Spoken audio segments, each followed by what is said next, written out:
दोस्तों, खरगोश और कछुए की कहानी तो आपने सुनी होगी। अब मैं आपको यहाँ वो कहानी नहीं सुनाने जा रहा, बट उसमें से जो लर्निंग बताने वाला हूँ वो शायद ही आपको किसी ने बताई हो। तो होता यह है कि दोनों रेस्ट लगाते हैं और खरगोश के पास तेज दौड़ने की स्किल्स होने के बावजूद भी वो हार जाता है और कछुआ जीत जाता है। तो खरगोश के हारने की वजह कोई बताएगा कि वो तेज दौड़ने से थक गया इसलिए रेस्ट करने लग गया था। कोई बोलेगा कि खरगोश ने घमंड किया था जो टूट गया। कोई बोलेगा कि वो ओवर कॉन्फिडेंस हो गया था। बट एक्चुअली खरगोश को हराने के पीछे कछुए की जो सबसे बड़ी पावर थी वो थी स्ट्रॉन्ग माइंडसेट।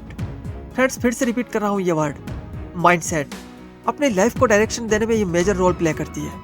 अगर हम रियल लाइफ का भी एग्जाम्पल लें तो चाहे कोई कंपटीशन एग्जाम हो या खेल का मैदान, किसी माउंट पर चढ़ना हो या समुद्र पार करना, या फिर चाहे आपको कोई इमोशनल सिचुएशन ही फेस क्यों ना करनी पड़े, बिना माइंडसेट के पॉसिबल ही नहीं। और यही माइंडसेट काम करता है एक इंसान को गरीब से अमीर बनाने में, और यही माइंडसेट पुश करता है अमीर को गरीब बनाने में।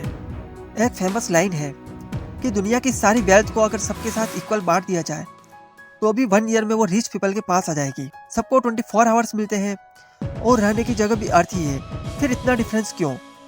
आज मैं आपको 4 पॉइंट के साथ बताऊंगा कि रिच पीपल और पुअर पीपल की सोच में जमीन आसमान का फर्क होता है। और लास्ट वाले पॉइंट से ही आपको पता लगेगा why do the rich get so rich and how does the middle class become poor. और ये वीडियो देखने के बाद आप भी रिच पीपल की तरह सोचने लगोगे, ये मेरा प्रॉमिस है। So let's begin. Number 1, poor people put their money in bank but rich don't. हाँ, आपने सही सुना। एक मिडिल क्लास पर्सन अपनी मनी को सबसे सिक्योर रखता है और उसे या तो अपने घर के लॉकर में रखेगा या किसी के पास। ज्यादा पैसा होगा तो थोड़ी समझदारी दिखाकर उसे बैंक में डिपॉजिट करेगा और ईयरली 3 to 4% के इंटरेस्ट से इतना खुश रहेगा कि वो अपने मिलने वालों को कहता फिरेगा कि हमने तो अपना पैसा बैंक में रखा है जिससे हमें इंटरेस्ट मिलता रहता है और हमारा घर चल जाता है। Dear friends, do comment honestly, did you hear that और नॉट? यही तो मेंटेलिटी एक इंसान को गरीब बनाती जाती है।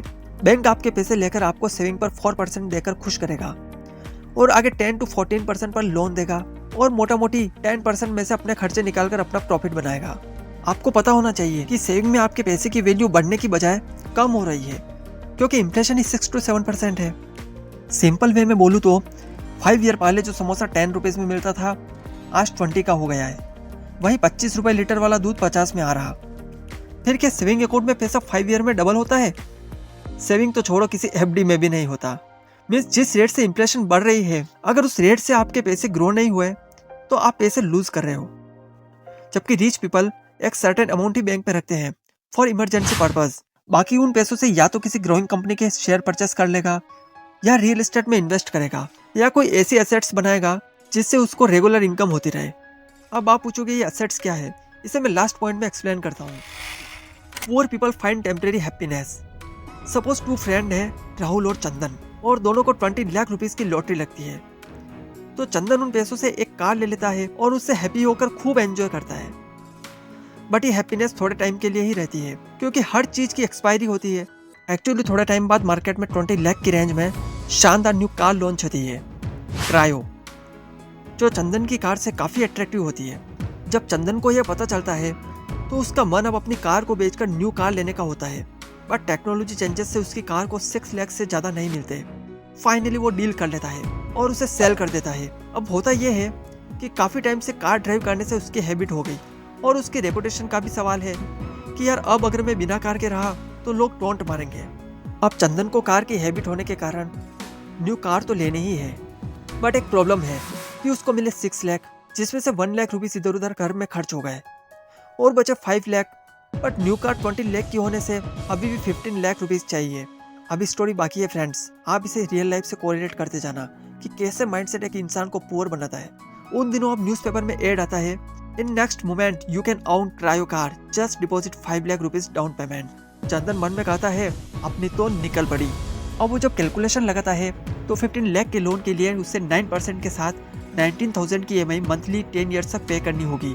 क्योंकि अब चंदन ने आधा अधूरा किसी वीडियो में सुना है कि a young person should be risk taker, तो वो उस कार को 5 लाख रुपीस का डाउन पेमेंट करके परचेस कर लेता है।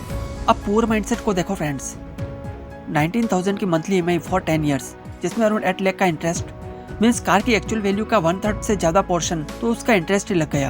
अब वो एवरी मंथ 19,000 की तो कार की EMI ही पे करेगा। और बाकी के खर्चे वो कहाँ से करेगा ये भगवान ही जाने। दूसरी तरफ राहुल अपने 20 लाख के स्टॉक्स परचेज कर लेता है और पैशनेटली होल्ड करता है। कुछ टाइम बाद उनकी वैल्यू जिस तरह से मल्टीप्लाई होगी कि चंदन की सोच से ही बाहर है। और जहाँ कार लेने की बात है तो कुछ सालों बाद तो स्टॉक्स के डिविडेंड से ही इतनी इनकम होने लगेगी कि वो कैश में न्यू कार खरीद लेगा। तो रिच माइंडसेट वाले डिविडेंड से कैसे अमीर बनते हैं, वीडियो का लिंक आई बटन में दे रखा है, यू कैन चेक इट। हम खुद गरीबी को इन्वाइट करते हैं और कहते हैं कि हमारी तो किस्मत ही खराब है कि हमारे पास पैसे नहीं बचते।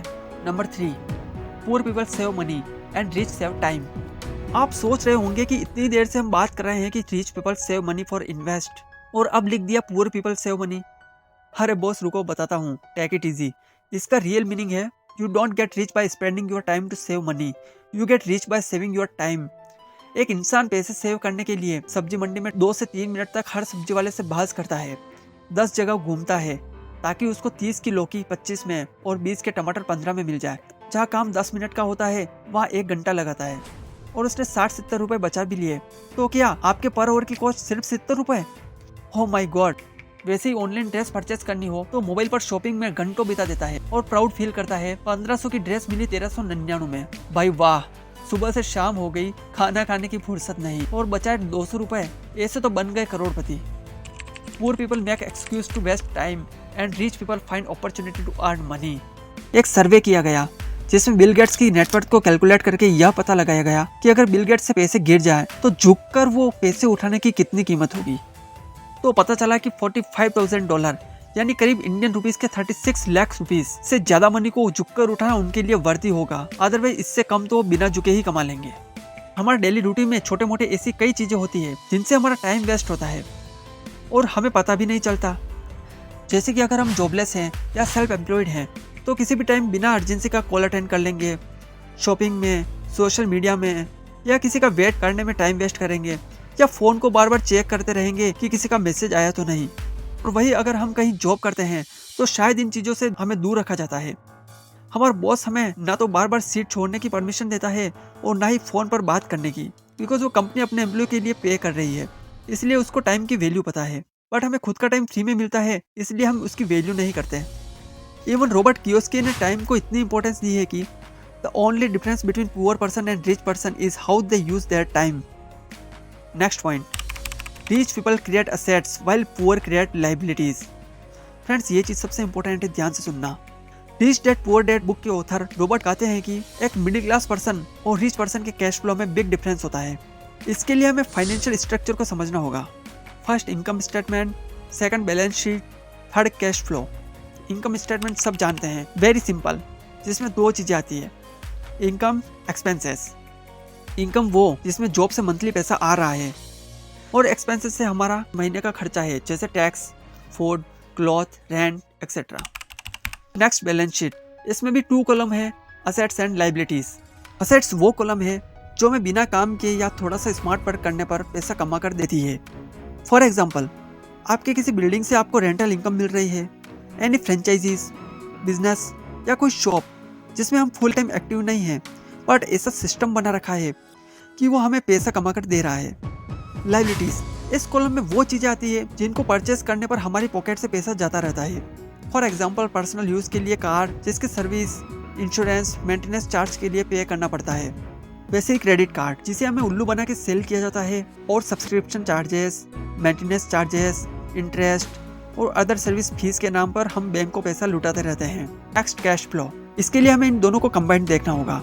एक पुअर या मिडिल क्लास पर्सन असेट्स के बजाय लाइबिलिटीज लेता है और रेट रेस में फंसा रहता है क्योंकि उनको फाइनेंशियल नॉलेज की कमी होती है। इनके पास इनकम आती है अपनी जॉब से या अगर ये किसी छोटे से बिजनेस में सेल्फ एम्प्लॉयड है तो इन्होंने अपने लिए इतनी लाइबिलिटीज बढ़ा रखी होती है कि सबसे पहले इनके पैसे क्रेडिट कार्ड डेब्ट, personal house maintenance cost, costly gadgets, car loans, home loans की EMI पे करने में ही खर्च हो जाते हैं। फिर घर के expenses, food, light bill, shopping, जिससे इनका असेट्स कॉलम तो खाली ही रहता है और आज ये लेना कल ये लेना चलता रहता है और नई नई लाइबिलिटीज लेते रहते हैं।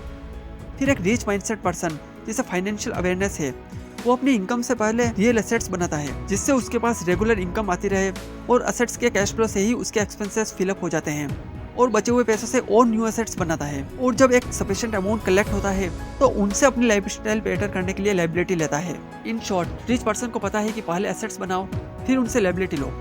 रिच पर्सन के एसेट्स कॉलम में काफ़ी ऐसी एसेट्स होती है जिससे रेगुलर इनकम होती रहे, वही लायबिलिटीज लिमिटेड होती है। और पुअर माइंडसेट पीपल उल्टा करता है। That's the big difference why the rich get so rich, a middle class become poor and the poor become so poor. Rich people की और भी मेंटेलिटी होती है जिन्हें हम नेक्स्ट वीडियो में कवर करेंगे। अगर आप अभी तक इस वीडियो में बने हुए हैं means you have passion to do something.